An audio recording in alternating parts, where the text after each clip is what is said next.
ocasión vamos a hablar sobre la madera como material de construcción. Se trata de un importante material que, si bien no es tan utilizado en nuestro medio, ustedes deben conocerlo por el enorme potencial que tiene y por la gran riqueza forestal que existe en nuestro país, con el consiguiente potencial constructivo, por supuesto.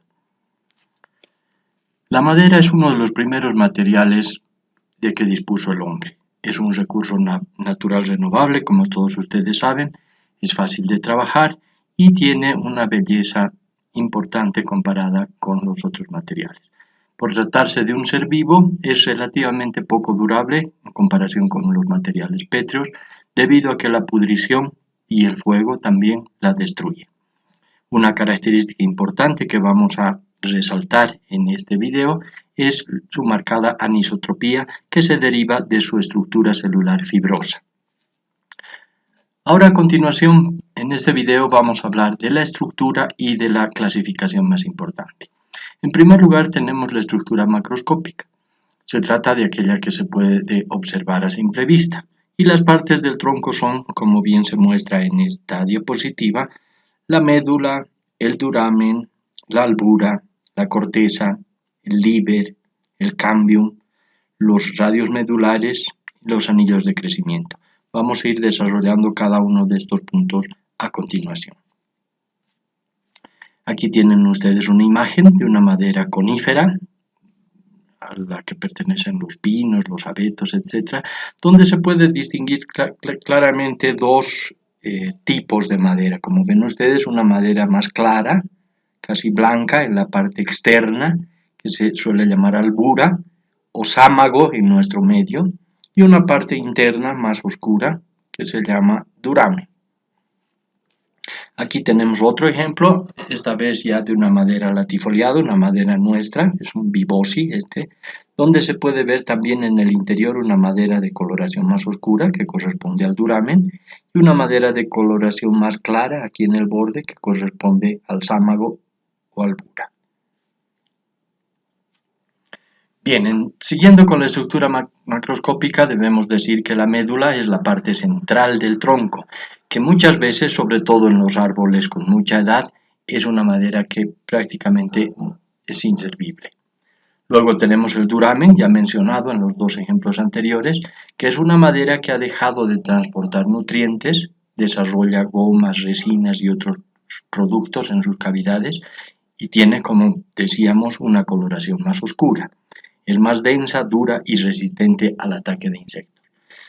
Tenemos luego la albura o sámago en nuestro medio, que es la parte del tronco más cercana a la corteza, como hemos visto en las diapositivas anteriores.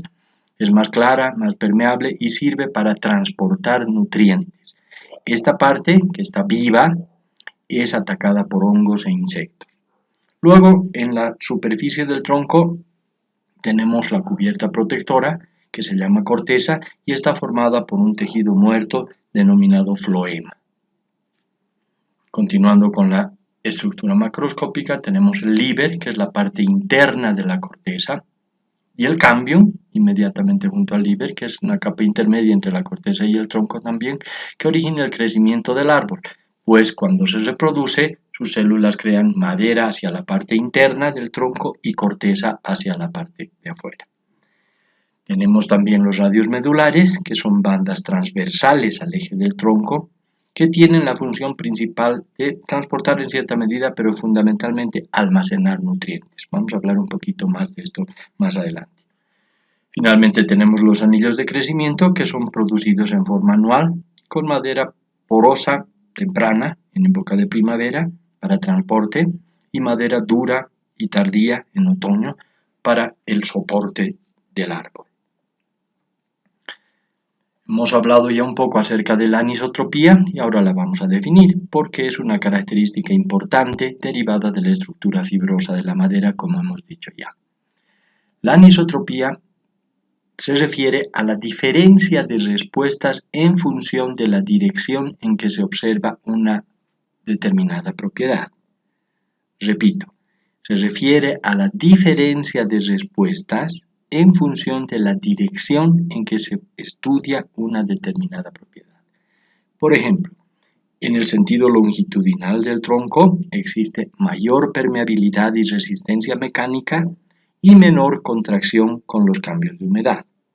En tanto que en los sentidos tangencial y radial, que vamos a ver más detalladamente a continuación, existe menor permeabilidad y resistencia mecánica y mayor contracción ante los cambios de humedad. Veamos con más detalle esto. En esta diapositiva tienen ustedes un esquema a la izquierda de un pedazo de un tronco donde se pueden ver las referidas direcciones. Aquí tienen la dirección axial o longitudinal que sigue el eje del tronco y aquí tenemos las direcciones tangencial y radial. Fíjense que la dirección tangencial es tangente a los anillos de crecimiento que aquí están mostrados con estos círculos concéntricos y la dirección radial es la que va desde el centro del tronco hacia la periferia. Entonces, repito, tenemos tres direcciones.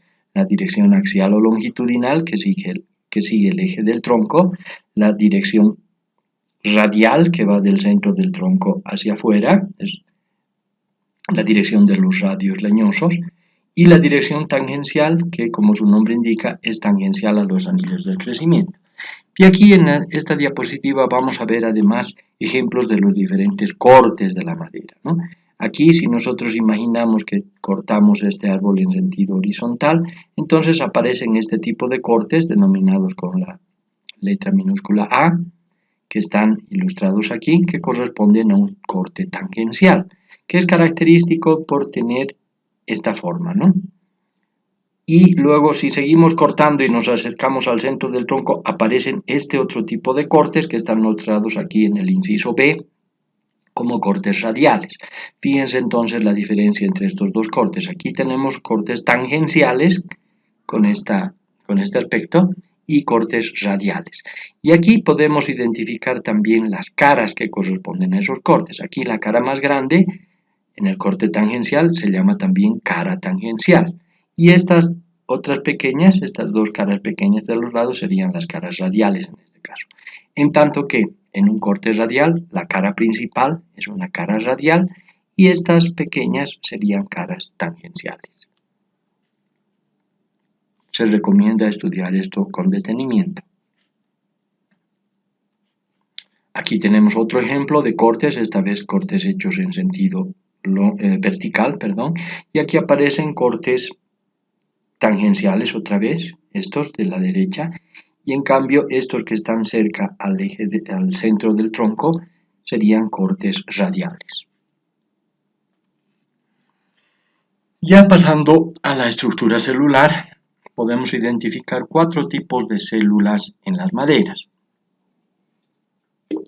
Vamos a hablar un poquito después acerca de los 2 tipos principales de maderas, las coníferas y latifoliadas, identificándolas debidamente, pero podemos ver que en las maderas se pueden distinguir 4 tipos de células: las parenquimáticas, las traqueidas, las fibras y los vasos. Las maderas coníferas, que son maderas de regiones donde las estaciones son muy marcadas, vamos a ver ahorita ejemplos de ellas, es el caso de los pinos, los abetos, etc. Tienen solamente 2 tipos de células: las células traqueidas, que cumplen una función de soporte y conducción, y que tienen unas paredes celulares más o menos gruesas, y las células parenquimáticas, que tienen la función de almacenamiento de nutrientes, que tienen paredes bastante delgadas. En cambio, en las maderas latifoliadas, que son maderas características de los climas tropicales, vale decir aquí que la mayor parte de nuestras maderas son maderas de este tipo, latifoliadas. Existen aquí 4 tipos de células: células de almacenamiento, las parenquimáticas, que son las mismas que en las coníferas. Traqueidas existen también con funciones de soporte y conducción, pero en estos tipos de árboles existen además las células llamadas fibras, que tienen una función exclusiva de soporte con paredes celulares muy gruesas, y células que se dedican exclusivamente a la conducción con paredes muy delgadas, que se llaman vasos.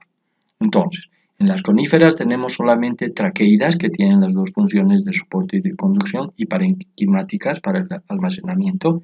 En cambio, en las latifoliadas tenemos, además de las anteriores, ya mencionadas, traqueidas y parenquimáticas, células especializadas en el soporte, con paredes muy gruesas, llamadas fibras, y células especializadas en la conducción, con paredes delgadas, llamadas vasos. Continuamos con la estructura celular y aquí en esta diapositiva podemos ver una ampliación de fotografías con microscopio, donde se pueden ver, como pueden ver ustedes aquí, manojos de células.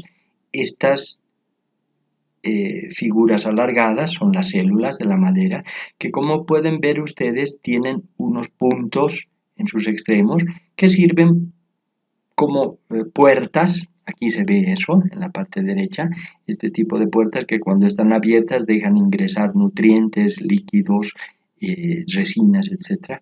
Y cuando se cierran, entonces esa puerta se tapa y entonces la madera deja de ser viva y se convierte en madera de duramen. Esta sería una abertura correspondiente a la madera de albura o sámago y esta a la madera de duramen, cuando las funciones ya no son las de conducir nutrientes. Entonces, fíjense también aquí, se pueden ver los llamados rayos medulares o radios medulares, que son constituidos por células parenquimáticas que vistas al microscopio tienen una estructura parecida a la de una mampostería de ladrillos, ¿no?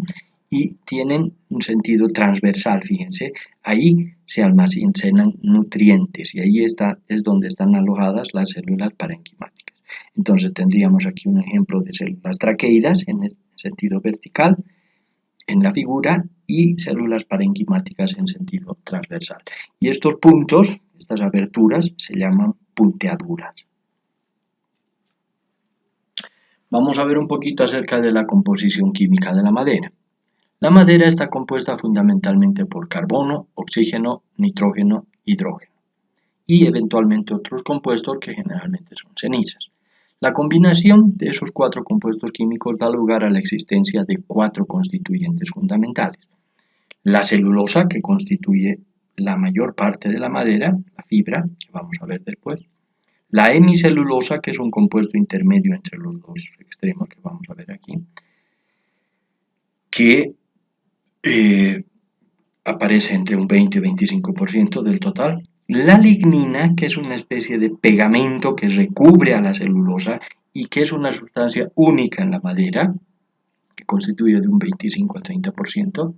Y luego tenemos sustancias extractivas que aparecen en porcentajes menores, que pueden ser ceras, resinas, gomas, etc. Fíjense que la celulosa constituye entre el 40 y 50% de la composición de la madera. Seguimos hablando ahora de la celulosa. Se trata de un polímero natural constituido a partir del monómero de glucosa, con enlaces covalentes en sentido longitudinal que originan cadenas largas y delgadas y enlaces secundarios tipo puentes de hidrógeno y fuerzas de Van der Waals en los sentidos laterales. Los iones hidroxilo que originan estos enlaces laterales son muy atractivos para el agua y explican la gran afinidad que tiene la celulosa por este elemento. Fíjense que, como ustedes deben saber, un polímero es un encadenamiento de varios compuestos llamados monómeros en cadenas alargadas. A la celulosa se le suele llamar la fibra de la madera. Entonces, esta celulosa, consecuentemente con lo que acabamos de decir, constituye las llamadas microfibrillas, que son unidades colectivas con un alto grado de coordinación en el sentido longitudinal, pasando por zonas muy cristalinas y zonas amorfas. Estas microfibrillas son las que confieren a la madera su estructura fibrosa. Fíjense que esto es muy importante que recuerden. La madera tiene estructura fibrosa y por tanto tiene una elevada resistencia a tracción en sentido longitudinal porque, como ya dijimos antes, en ese sentido existen enlaces tipo primarios, covalentes, entre sus unidades. Aquí tienen ustedes una imagen muy ilustrativa. Aquí hemos extractado un ejemplo de célula traqueida, ¿no? Pero esto se puede aplicar también a los vasos, a las fibras de las especies latifoliadas. Fíjense que si nosotros hacemos un pequeño corte transversal en esta célula, vemos que esta célula tiene una pared celular y tiene un hueco en la parte central. O sea, esto es como un pitillo, ¿no?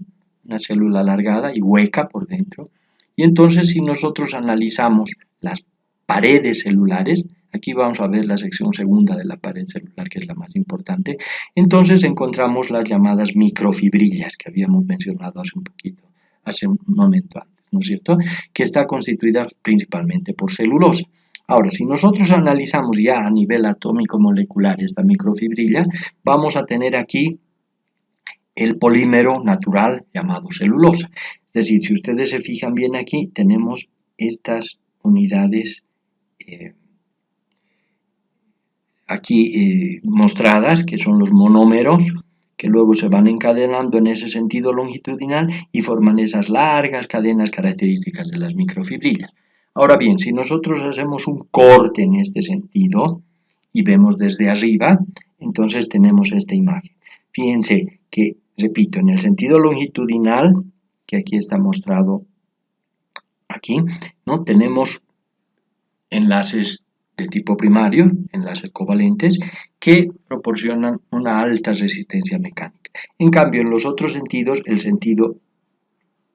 sentidos transversales, que serían este y este otro, los enlaces son mucho menores, de mucho menor intensidad, enlaces secundarios tipo Van der Waals, fuerzas de Van der Waals y puentes de hidrógeno, y entonces la resistencia a atracción es mucho menor. Entonces, repito, esta es una microfibrilla constituida por celulosa en la pared celular y podemos verla en esta orientación, ¿no? Este es el sentido longitudinal, repito, y aquí están los sentidos transversales donde, como podemos ver, las fuerzas de atracción son bastante más pequeñas. Cualquier duda que tengan ustedes al respecto, siempre son bienvenidas sus preguntas. Seguimos con la estructura a nivel atómico molecular. El siguiente constituyente, como hemos visto ya, es la hemicelulosa, que es un conjunto de carbohidratos de composición variable, tienen una estructura semicristalina y sirven de transición entre la celulosa y la lignina, que son los compuestos más importantes, y contribuyen así a dar resistencia al corte. Junto con la lignina constituyen lo que se llama la matriz, que protege y envuelve a la celulosa. La celulosa, si bien es el constituyente principal, es un constituyente muy vulnerable y por lo tanto debe ser protegido. Recientes investigaciones le atribuyen también a la hemicelulosa una cierta función portante. Luego tenemos la lignina, que como hemos dicho es un compuesto único en la madera. Es un ejemplo de compuestos de grupos tipo fenil, que solamente hay en la madera, repito. Es no cristalina y se encuentra más o menos en un 75% en la pared celular y en un 25% en las capas intercelulares. Es responsable de la elevada rigidez de la madera y tiene la función, como hemos dicho ya, de proteger a la celulosa del agua. Otra vez, como dijimos antes, junto a la hemicelulosa constituyen la matriz. Finalmente tenemos las sustancias extractivas, que son una serie de compuestos orgánicos muy complejos que están presentes en la madera en cantidades pequeñas, generalmente menores al 10%. Algunas de ellas, como las ceras, grasas, azúcares, taninos, tienen mucha importancia económica, como por ejemplo las gomas y las resinas. Hay algunas especies de árboles que son explotadas exclusivamente para obtener estas sustancias extractivas. Es el caso del árbol de la goma, que como ustedes saben es el origen del material que se utiliza en los neumáticos de los automóviles. Estas sustancias extractivas se alojan en las células del duramen, es decir, células que ya han dejado de cumplir la función de transporte de nutrientes y se consideran células no vivas. Y aparte de darle una coloración más oscura, este tipo de madera le da más durabilidad, ya que la mayoría de estas sustancias extractivas son tóxicas para los hongos e insectos. Bien, vamos a terminar este primer video con la clasificación. Hemos hablado ya un poquito, al ver los tipos de células, de las maderas coníferas y latifoliadas. Las maderas coníferas o maderas blandas, llamadas también resinosas, son maderas de regiones en las que las estaciones son muy marcadas. Su estructura es homogénea y está formada principalmente por traqueidas, de un 80-90%, que, como hemos indicado ya antes, tienen la función de resistencia mecánica y conducción, es decir, soporte del árbol y conducción de nutrientes. Y las células parenquimáticas que tienen la función de almacenamiento de nutrientes. Por otro lado, tenemos el otro gran grupo de maderas que es mucho más amplio en cuanto a variedad, las llamadas latifoliadas o maderas duras. Se llaman también maderas frondosas y son maderas de regiones tropicales. Por tanto, la mayor parte de las maderas, de las especies maderables de nuestro país, corresponden a este tipo. Maderas de regiones tropicales y subtropicales. Su estructura es más heterogénea que en el caso de las coníferas y tienen células especializadas como hemos visto ya. Estas son los vasos para la conducción y las fibras para el soporte. Las parenquimáticas son comunes a las que habíamos visto ya en el caso de las coníferas.